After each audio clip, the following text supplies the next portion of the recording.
Hello planner friends. If you are just joining me now, I want you to know that there is a kind of part one to this video where which I'm posting as a separate video, so I mean I guess it's another video, but anyway, which I am using to talk about my planning system that I've been using over the past year, which is kind of a topic I'll continue to talk about as I give you my opinion on how using this 2017 Recollections planner has gone for me. And now, some time ago, I posted a video, this was probably July, I think, where I had purchased the 2017-2018 Recollections planner. And that one I purchased as a gift. I was not keeping for myself. And even though I really liked it, I really liked the idea of it, I really liked seeing it in the stores and getting to see all the different versions, I was kind of disappointed with how big the coil was and how many frickin' pages were in there. I actually felt like maybe the coil was a little too small, / maybe the entire thing was way too hefty. Like a year and a half is too much for this type of paper. You know, I still really liked it, and so I'm really, part of the reason I am filming this video today is not just A, because it is my YouTube anniversary, but B, because on Sunday night, you know, at about midnight, so, no, Saturday night, midnight, so it was Sunday midnight, whatever, I got an email from Michaels. That was their weekly email, and in their weekly email, I saw the new Recollections planners are out. But when I went to my Michaels on Sunday morning, of course, they don't actually have them in yet. So I could not use that extra coupon that they had given me in the email in order to purchase. And I am so excited about looking at the new Recollections planners because if you haven't seen them already, I will tell you now. In addition to this normal size, they now have a smaller size. I don't know how big it actually is. I'm just like making a box with my hands because I haven't seen it in person. But they now have a smaller planner size. And one of them had this like cactus cover, which is adorable because I live in Texas, so yay cacti. And so I'm really excited to see those and get to touch them and flip through them because of course there's pictures on the website, there's plenty of pictures, but I want to have them in person and get to think about them by like picking them up and feeling the paper. But anyway, so right now I feel that I am facing a kind of planner dilemma in the next year because I don't know which planner to get yet because I have overwhelmingly positive feelings for this planner on most counts, but a few really big negatives. So I'll talk about that. This, of course, was, these planners were released in fall of 2016, late fall, and the ones that were released in June and July are very similar. There's millions of people who have done comparison videos. I like this big coil. The coil I'm a really big fan of, that I can stick a big pen in here. My pen is not in there now because I just broke off the thing that like clips it. I'm really annoyed. I didn't mean to do it. It just happened. But I really like the coil. I like the way it feels. It's so like sturdy. And so I love that about it. And I also love that with a coil, you can open it up and it's going to lay flat. This is great for me. I love spiral things because then you can also open it this way and it's basically going to be flat. So I loved that element of it. And also I was initially excited for the way that this planner was mimicking the Erin Condren.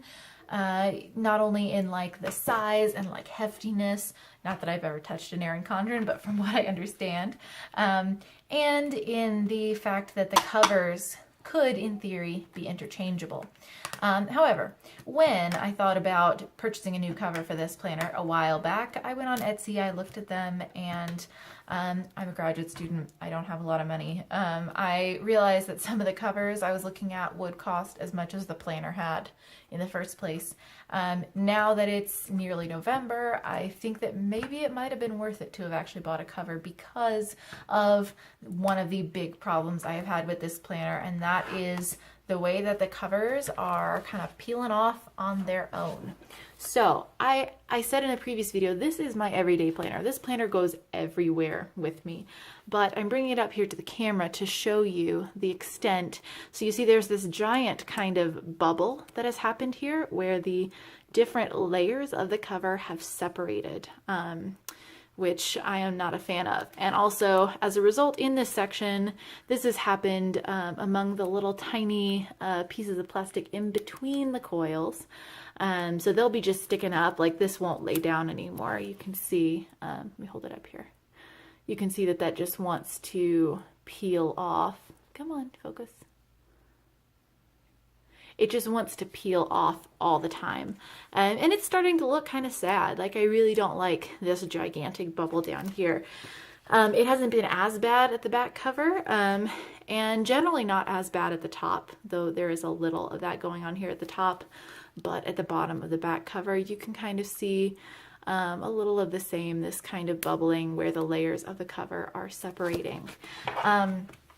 And that has really been one of the most annoying things to me, because what I loved about this was how sturdy it seemed.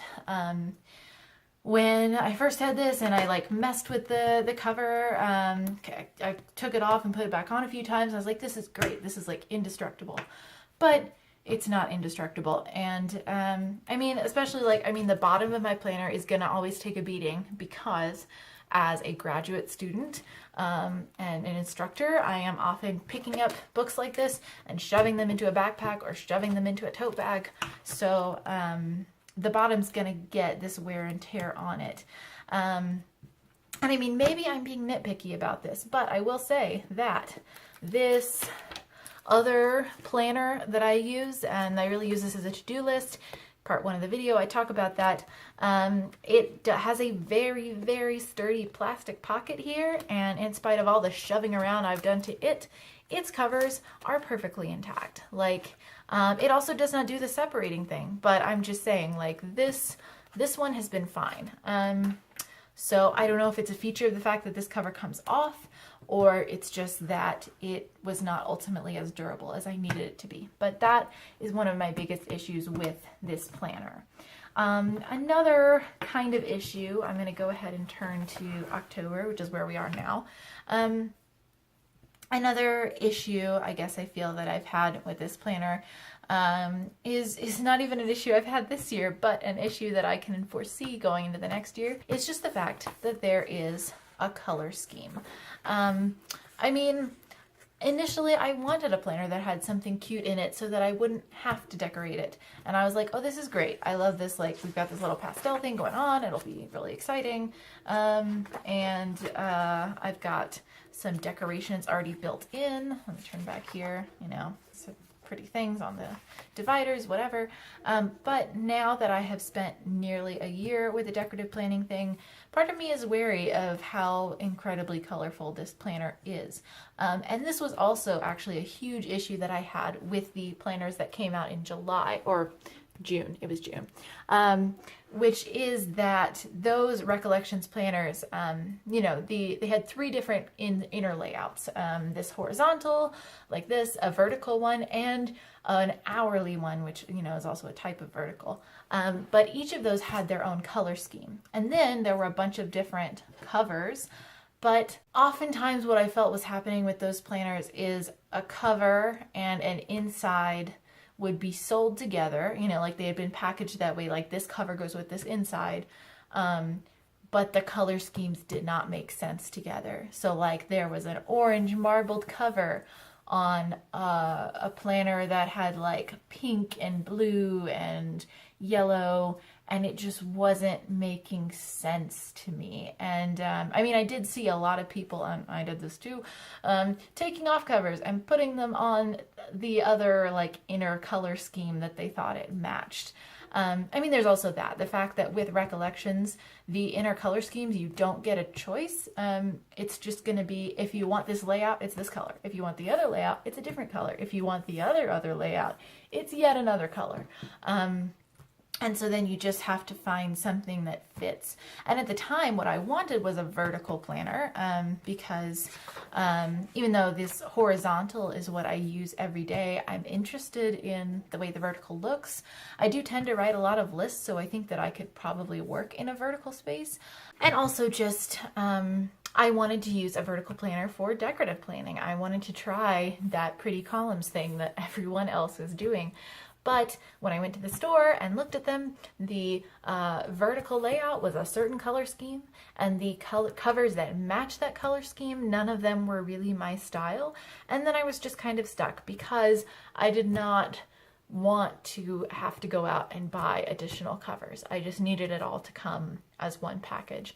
So I was frustrated, and I had wanted, I had hoped that I could find an interior that was more neutral. And right now the interiors of these do not seem to be trending towards neutral in any of the iterations that I have seen. So that is another issue that I have had with this planner. But on the other hand, I think those are really my two main issues: color scheme and the cover wanting to come up. I mean, I guess in a way that another issue is size for it being my everyday planner, but over the past year, I mean, I've gotten used to it. I've coped with it. It hasn't been that big of an adjustment. Sometimes it means I bring a tote bag instead of just sticking a planner in my purse, but I'm cool with that because I get so much room to write on. And there have been weeks in here, let me see if I can pick a good one. So there have definitely been weeks in here that I have needed or felt like I needed all this space, and felt like comforted by the fact that there was still space for me to add things if I didn't get everything taken care of. So I really like the page size here, and that's not something that I want to abandon. So I find myself in a kind of planner dilemma.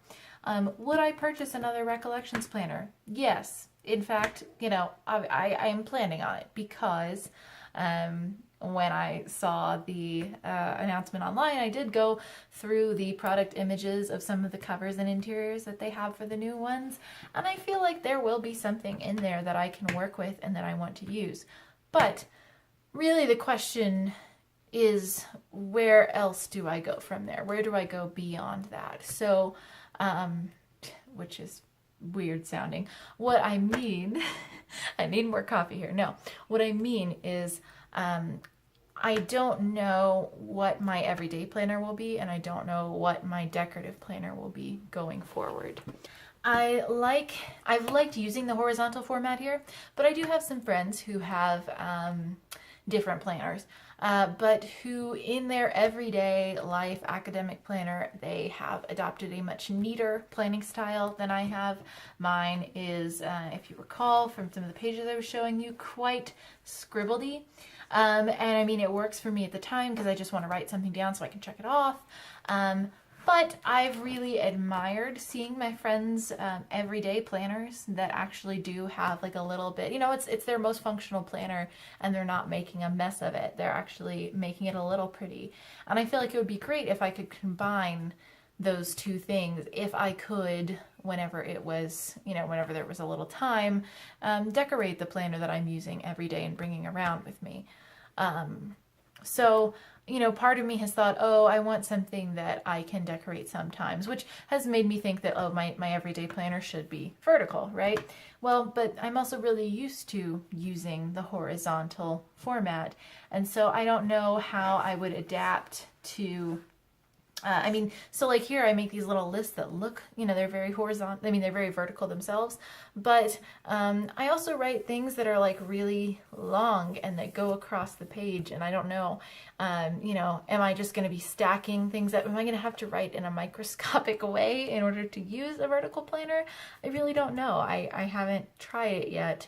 And I'm kind of concerned about, I don't know what to do, guys.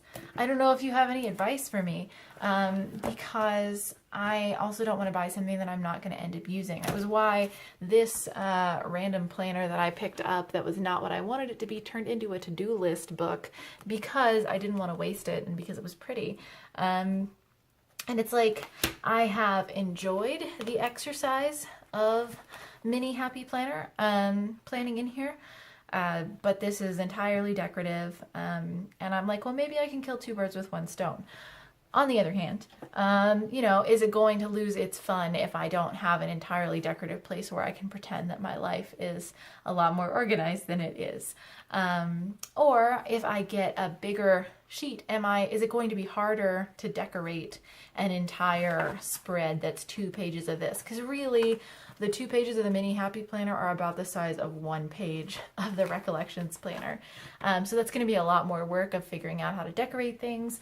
I'm not going to suddenly have more money to spend on Etsy kits, so it's going, which I pretty much don't buy anyway, except in really special occasions. So, you know, what is going to work for me?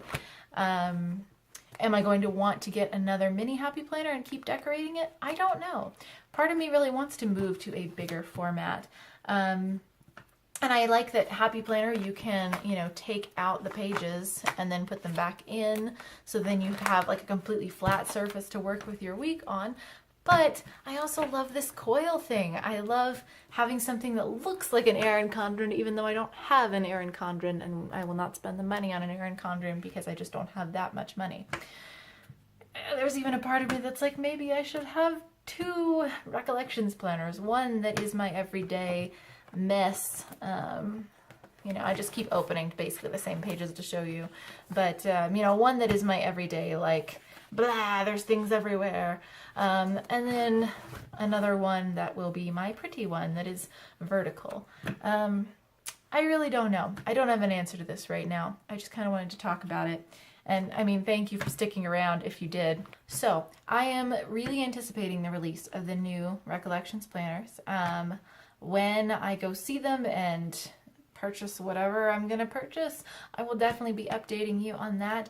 But in the meantime, I would love to hear from you in the comments. What planner or planners are you going to be using for 2018? What all are you going to incorporate? Like, I mean, are you going to have multiple planners? Do you have kind of a multi-notebook system? Is your decorative planning in a different space than your like functional planning? Or do you actually manage to combine them? I'm just curious because I don't know what I'm doing with my life right now. And I am trying to make the very hard decision of what's going to be a fun, creative exercise for this next year, which is how I really think of this decorative planning thing. Anyway, those are some thoughts that I have had today. Thank you for joining me if you did, if you stuck around for this. I know it's been quite blah, blah, blah, but it's been helpful for me to get these thoughts out, and maybe you have some wisdom you can share with me. Anyway, I hope you all have a great day, and I'll talk to you soon.